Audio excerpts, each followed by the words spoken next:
नमस्कार दर्शकों, आप सभी का एक बार फिर से स्वागत है। दर्शकों, अभी हम जिस आश्रम में मौजूद हैं ये संत रामपाल जी महाराज जी का आश्रम है, जो कबीर जी को मानते हैं। वो कबीर जी को पूर्ण परमात्मा बताते हैं। हमारे बहुत सारे व्यूअर्स का ये क्वेश्चन है कि कबीर जी कब से पूर्ण परमात्मा हो गए। ये क्वेश्चन लाजमी है। हम भी, आप भी, सभी लोग हमने स्कूली शिक्षा में ये पढ़ा कि कबीर जी एक संत हैं, कबीर जी एक कवि हुए, और अन्य सदगुरु ने या अन्य गुरु ने भी बताया कि कबीर जी एक सदगुरु हैं। लेकिन संत रामपाल जी महाराज जी ये दावे के साथ अक्सर अपने सत्संगों में बताते हैं। उनके शिष्य भी, आज हमारी मुलाकात बहुत सारे उनके शिष्यों से हुई है। उनका ये दावा है, वो बिल्कुल ये बोलते हैं कि पूर्ण परमात्मा अगर है कोई तो कबीर जी हैं। तो आज मेरा यही सवाल है कि कबीर जी कब से पूर्ण परमात्मा हो गए, और इसी सवाल का आंसर जानने के लिए हम अभी आए हैं यहाँ पे भाई जी के पास, और इनसे जानेंगे कि कबीर जी, जो अन्य गुरु का कहना है कि कबीर जी एक सदगुरु हैं, और लोगों का कहना है कि कबीर जी एक कवि है, संत है, लेकिन आपके गुरु जी का कहना है कि कबीर जी जो है पूर्ण परमात्मा है। तो कब से कबीर जी पूर्ण परमात्मा हो गए, इसी प्रश्न को लेके आगे बढ़ते हैं। जी नमस्कार सर। जी सर। सबसे पहले आप अपना परिचय दीजिए। ये आनंद दास, पश्चिम चंपारण, बिहार से। प्रश्न है कि कबीर जी कब से पूर्ण परमात्मा हो गए। कबीर जी तो एक कवि है, संत है या गुरु है, पूर्ण परमात्मा कब से हो गए, और इसका क्या आधार है? किस आधार पे आप या आपके गुरु जी ये बताते हैं कि कबीर जी पूर्ण परमात्मा है, पूर्ण परमेश्वर है? सबसे पहले हमें ये जानना होगा कि हम जिसको जानना चाहते हैं उन्हीं के ग्रंथों में हमें जाना होगा। अगर हम राम जी को जानना चाहते हैं तो रामायण की तरफ जाना होगा, कृष्ण को जानना चाहते हैं सुख सागर की तरफ जाएंगे, महाभारत की तरफ जाएंगे, शिव जी को जानना चाहते हैं शिव पुराण की तरफ जाएंगे। वैसे ही आज हम कबीर जी को अगर जानना चाहते हैं कि वो कौन थे तो हमें कबीर सागर की तरफ जाना होगा। ठीक, तो वो तो कबीर सागर में चलेंगे, लेकिन उसके अलावे भी क्या कहीं आधार है इसका, पूर्ण परमात्मा के बारे में कहीं है और जानकारी? जी जी, आज जो कहा जाता है कि सबका मालिक एक, सारी दुनिया कहती है कि सबका मालिक एक, हिंदू मुस्लिम सिख ईसाई सबका मालिक एक, तो कहने को तो सब कह रहे हैं, लेकिन वो है कौन, इसका प्रमाण हम उन्हीं के ग्रंथों में मिलेगा। क्योंकि हिंदू का अगर वो मालिक है तो वेदों में होना चाहिए, अगर मुसलमान का मालिक है तो कुरान में होना चाहिए, ईसाई का बाइबल अगर मालिक है तो उनके बाइबल में होना चाहिए, गुरु ग्रंथ में होना चाहिए, सभी में होना चाहिए। तो हम यहाँ अगर प्रमाण आपको चाहिए तो हम वेदों से पहले दिखाएंगे कि वो किसका नाम है। वेदों जी जरूर प्रमाण चाहिए, आप दिखाएंगे कैमरामैन। एक एक करके रेफरेंस आप दीजिए हमारे दर्शकों को, ताकि ये जो भ्रम है लोगों के बीच में ये बिल्कुल खत्म हो जाए कि आखिर कबीर जी हैं कौन और क्या है। ये बहुत बड़ा प्रश्न है, तो आज इस प्रश्न को आप बिल्कुल उद्भेदन कीजिए अच्छे तरीके से। जी जी, सबसे पहले हमारा ये ऋग्वेद है, ऋग्वेद से हम लेंगे। ऋग्वेद दयानंद सरस्वती का अनुवाद है ये। इसमें मंडल 9 सूक्त 82 लेंगे हम, यहाँ से हम लेंगे ऋग्वेद मंडल, ऋग्वेद का ये रहा मंडल 9 सूक्त 82। मंत्र नंबर पहले में बताया गया है कि वो जो पूर्ण परमात्मा है वो साकार है। यहाँ से भी हम लेते चलेंगे, जो सर्व उत्पादक प्रभु प्रकाश स्वरूप सदगुणों की वृष्टि करने वाला, पापों का हरण करने वाला, राजा के समान, यहाँ राजा के समान दर्शनीय है। इसमें पृथ्वी आदि लोक लोकांतरों के चारों ओर शब्दमान हो रहा है। बरड़ीय पुरुष जो उसका दृढ़ भगत होगा उसी को प्राप्त होता है। ऐसे ही जिस प्रकार विद्युत स्नेह वाले स्थानों को आधार बनाकर प्राप्त होता है, उसी प्रकार उस परमात्मा ने इस ब्रह्मांड को बनाया। अब यहाँ कह रहे हैं कि वो परमात्मा जो आता है इस धारा पे, बताते हैं कि हे परमात्मन, आप उपदेश करने की इच्छा से आप महापुरुषों को प्राप्त होते हैं, और आप अत्यंत गतिशील पदार्थ के समान हमारे आध्यात्मिक जग को प्राप्त होते हैं। आप, यहाँ लिखा है कबीर वेदस्य, इन्होंने कवि किया, ये कबीर है। ये होगा कि आप कबीर, परमात्मा कबीर शुद्ध स्वरूप है, हमारे पापों को दूर करके हे सोम परमात्मा आप हमें सुख दे। अब यहाँ इसी में ये स्पष्ट कर रहे हैं कि कवि का अर्थ क्या होता है। इन्होंने तो कवि कर दिया, बार बार ये लोग कहते हैं कहा कि कबीर का मतलब नहीं, कबीर नहीं लिखा है, कवि लिखा है, लेकिन इन्हीं लोगों ने कहा है। वास्तव में वेदों में कवि शब्द जड़ के लिए कहीं नहीं आता। इतना ही नहीं, किंतु कबीर मनीषी, परिभू स्वयंभू इत्यादि वाक्यों में कवि शब्द परमात्मा के लिए आया है। दर्शकों, आप बिल्कुल एक एक पॉइंट को आप गौर से इस चीज को देखें कि कवि यहाँ पे परमात्मा शब्द को संबोधित कर रहा है। और ये दिखाएंगे आप, ये ऋग्वेद है, हमारे हिंदू के ही सदग्रंथ है ये। और इसमें जहां से इन्होंने प्रमाण दिया अभी, ये कितना सूक्त और कितना मंत्र है जरा बताएंगे? मंडल 9 सूक्त 82 जी, मंत्र नंबर 2 है, जिसमें ये अभी इन्होंने दिखाया रेफरेंस कि वो पुण्य परमात्मा कबीर देव है। और कहाँ कहाँ इस चीज का रेफरेंस मिलता है वो तो कई जगह मिलेगा। वेदों में, सभी वेदों में लगभग है, ऋग्वेद, यजुर्वेद, सामवेद, अथर्ववेद सभी में है। लेकिन अब हमें एक एक, तो अगर सब लेंगे तो समय ज्यादा लगेगा, इसलिए आप लीजिए, पूरा एक्सप्लोर करना है आज, इस पे पूरा एक्सप्लोर करना है, क्योंकि ये डाउट रहता है, मेरा भी प्रश्न था, सभी का प्रश्न है। तो आज आप समय लीजिए, लेकिन आप उन सभी सदग्रंथों से बताइए कि कबीर जी कब से पूर्ण परमात्मा हो गए। इसमें एक और आता है, दिखाइए। ये भी है, उसी का ऋग्वेद का ही है। अब इसमें आता है, और जो था ऋग्वेद मंडल 9 सूक्त 82 था, ये सूक्त 86 है। इसमें यहाँ स्पष्ट आ रहा है कबीर तयो। इसमें कुछ धर्म गुरु है लोग, जो अभी एक धर्म गुरु थे, बोल रहे थे कि वेदों में कबीर दिखा दो, मैं 20 लाख रुपया दान दूंगा। तो वो थोड़ा ध्यान से इस वीडियो को देख लेंगे, यहाँ स्पष्ट लिखा है कबीर तयो। इसको भी इन्होंने कवि किया, और वहाँ 82 का 2 में स्पष्ट किए कि जहां भी कवि होगा वो पूर्ण परमात्मा का नाम है। यानी यहाँ कबीर है, स्पष्ट क्लियर है, कबीर तयो, वो परमात्मा कबीर है, ये हमारा वेद कह रहा है। अब इसके बाद हम लेंगे कुरान, क्योंकि वेद हमारा हिंदुओं का, जो हिंदू कहा जाता है, जो सनातन हिंदू, इनका तो हो गया। अब कुरान में उस अल्लाह का क्या नाम है, ये भी हमें स्पष्ट करना होगा, क्योंकि जो सबका मालिक एक है, उसके सभी ग्रंथों में प्रमाण होना चाहिए। तो अब हम लेंगे कुरान। जी जी, ये रहा हमारा कुरान मजीद, जो इस्लाम धर्म का पुस्तक है। इसको इस्लाम धर्म का पवित्र पुस्तक माना गया है। इसमें भी स्पष्ट है कि वो अल्लाह कौन है। इसको हम देखेंगे, इसमें यहाँ पे सूरतुल फुरकान 22 का है, आयत नंबर 62। यहाँ स्पष्ट है, हुवल अलियुल कबीर, वह अल्लाह कबीर है। एक जगह नहीं, कई जगह यहाँ पे लिखा है। ये हमारा हो गया 22 का।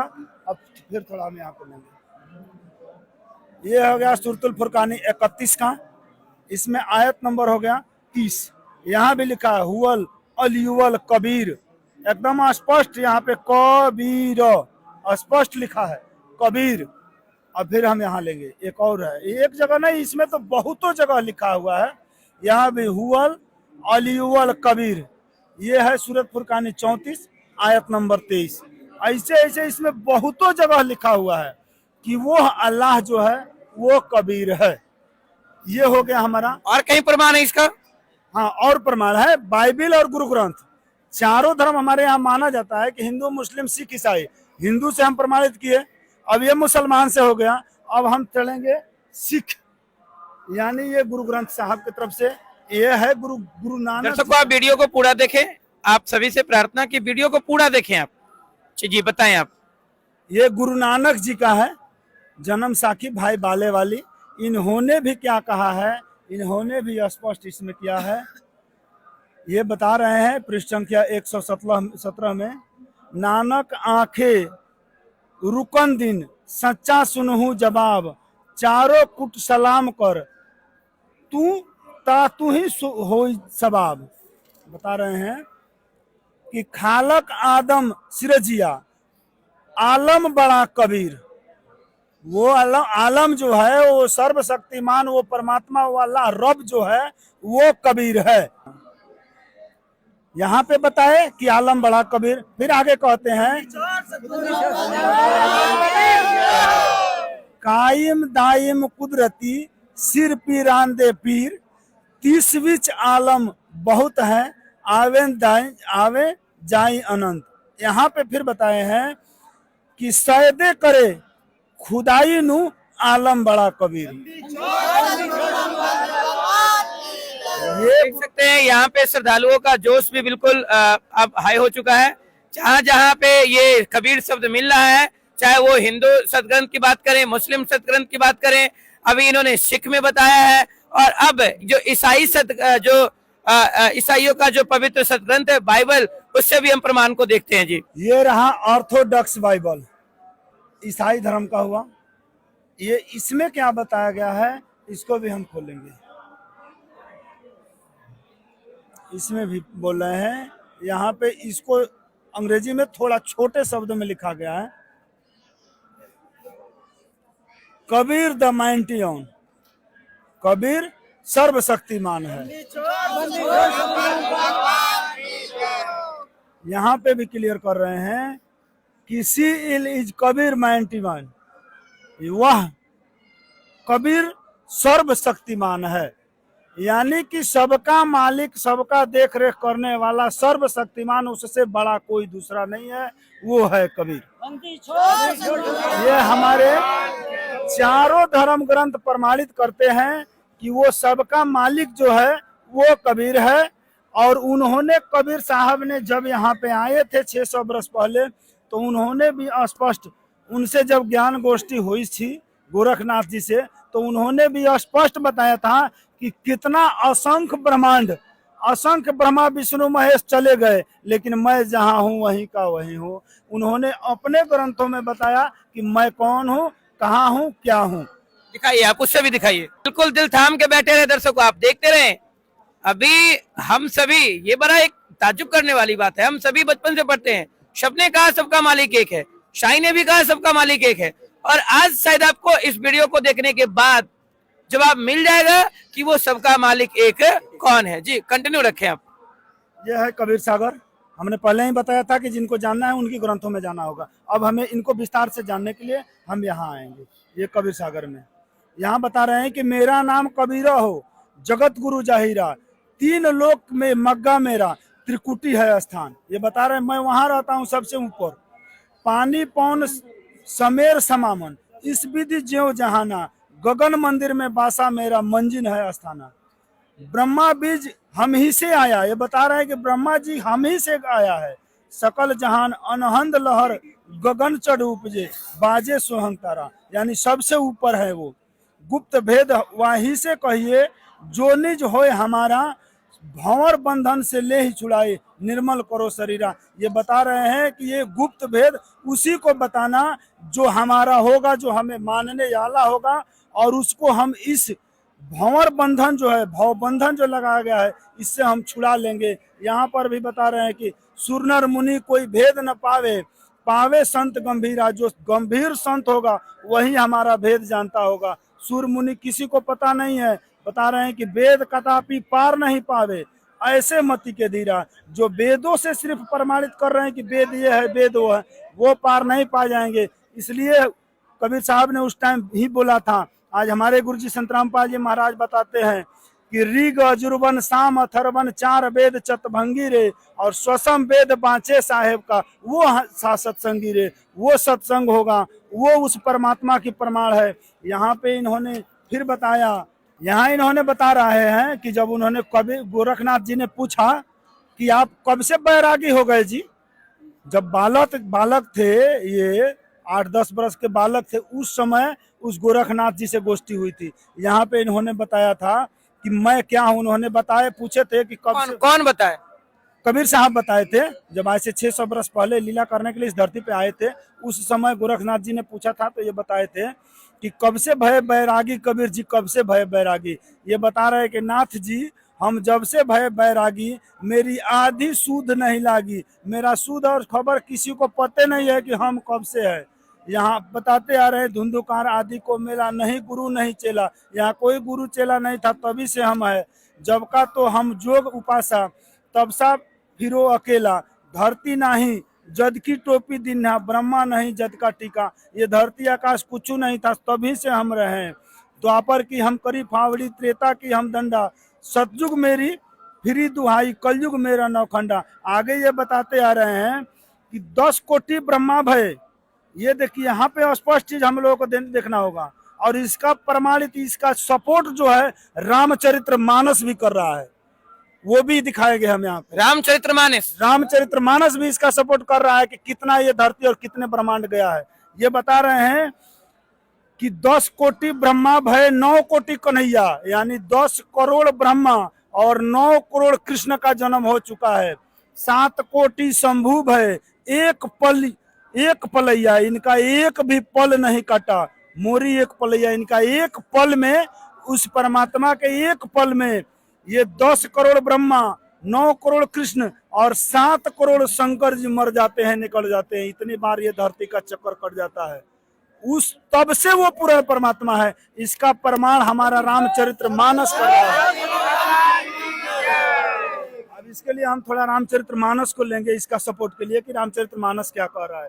ये देखा जाए, क्योंकि आज देखा जा रहा है कि जितने भी कथावाचक है सिर्फ रामचरितमानस को ही रट रहे हैं, लेकिन इसमें वास्तविक क्या है वो लोग नहीं कहीं बता रहे हैं। ये हम देख रहे हैं इसमें क्या है। ये रामचरितमानस, ये भी गीता प्रेस गोरखपुर से छपा हुआ है।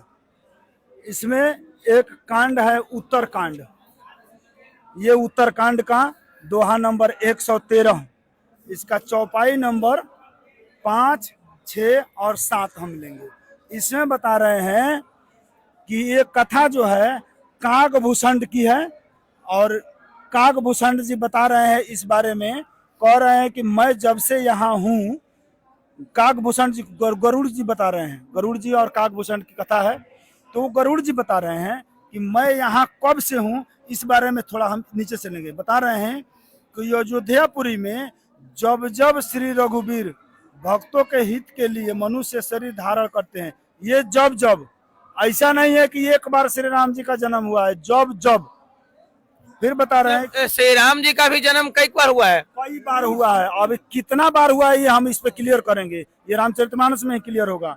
फिर ये बता रहे हैं कि तब तब मैं जाकर श्री राम जी की नगरी में रहता हूँ और प्रभु की शिशु लीला देखकर सुख प्राप्त करता हूँ। हे पक्षीराज, श्री राम जी के शिशु रूप को हृदय में रखकर मैं अपने आश्रम में आ जाता हूँ। यानी वो जिस आश्रम में थे, वो बता रहे हैं कि उस आश्रम में रहते मुझे कितना दिन हुआ है। जब ये बता रहे हैं कि मैं जिस आश्रम में हूँ वहाँ कौन किस आश्रम में, ये कागभूषण जी बता रहे हैं। अच्छा, कागभूषण जी कह रहे हैं कि मैं जिस आश्रम में यहाँ पे हूँ, यहाँ पे स्पष्ट कर रहे हैं कि यहाँ बसत मोहे सुनो खग ईसा यानी पक्षियों का राजा। ये गरुड़ जी को बता रहे हैं कागभूषण जी कि मैं यहाँ कितना दिन से रह रहा हूँ। कह रहे हैं कि यहाँ बसत मोहे सुनो खग ईसा, बीते कल्प 7 और 20। यहाँ स्पष्ट कर रहे हैं श्री राम जी की कृपा से मैं दुर्लभ वर पार लिया हूँ। हे पक्षीराज, मुझे यहाँ निवास करते 27 कल्प बीत गए हैं। ये 27 कल्प, ये कल्प का मतलब होता है, श्रीमद् भागवत गीता में बताया गया है कि ब्रह्मा जी का एक दिन में 1008 चतुर्युग, सतयुग, त्रेता, द्वापर, कल युग, ये चारों युग 1008 बार जब बीत जाता है तो ब्रह्मा जी का एक दिन होता है और वहीं एक कल्प होता है। तो इस हिसाब से अगर किया जाए तो 27 कल्प यानी कि 27,000 बार राम जी का जन्म हो चुका है और ये कागभूषण जी अपने नजरों से देख चुके हैं। ये कह रहा है, वहीं परमात्मा भी वहां बता रहे हैं कि मेरे यहाँ रहते हुए मेरे एक पल में करोड़ों ब्रह्मा और लाखों अरबों कन्हैया यहाँ से जा चुके हैं, इसका कुछ नहीं है। वो परमात्मा इस धारा में उस टाइम भी जब ये राम जी का अवतरण होता है, क्योंकि वो परमात्मा बताते हैं कि मैं चारों युगों में आता हूँ, तो जब ये राम का अवतरण होता है उस समय मुनिंदर का रूप पकड़ के आते हैं। सतयुग में सतसुकृत का टेरा, द्वापर त्रेता नाम मुनिंदर मेरा, द्वापर में करुणामय कहाया और कलयुग नाम कबीर धराया। वो पूर्ण परमात्मा है जिसने सारी सृष्टि की रचना की है। बहुत बहुत धन्यवाद सर आपका जी, बहुत बहुत धन्यवाद जी सर। दर्शकों, मुझे आप ऐसा लगता है, आई होप कि आपके जो डाउट्स थे, आपके जो ये प्रश्न थे, आपकी जो ये शंकाएं थी कि कबीर जी कब से पूर्ण परमात्मा हो गए, तो इस अगर आप वीडियो को पूरा देखे होंगे तो आपका ये डाउट, आपका ये जो शंका था वो स्पष्ट रूप से क्लियर हो गया। तो आप ऐसे ही इस तरह के और भी प्रश्नों को जानने के लिए इस चैनल को देखते रहे। फिर मिलते हैं अगले वीडियो में, तब तक के लिए आपका बहुत बहुत धन्यवाद।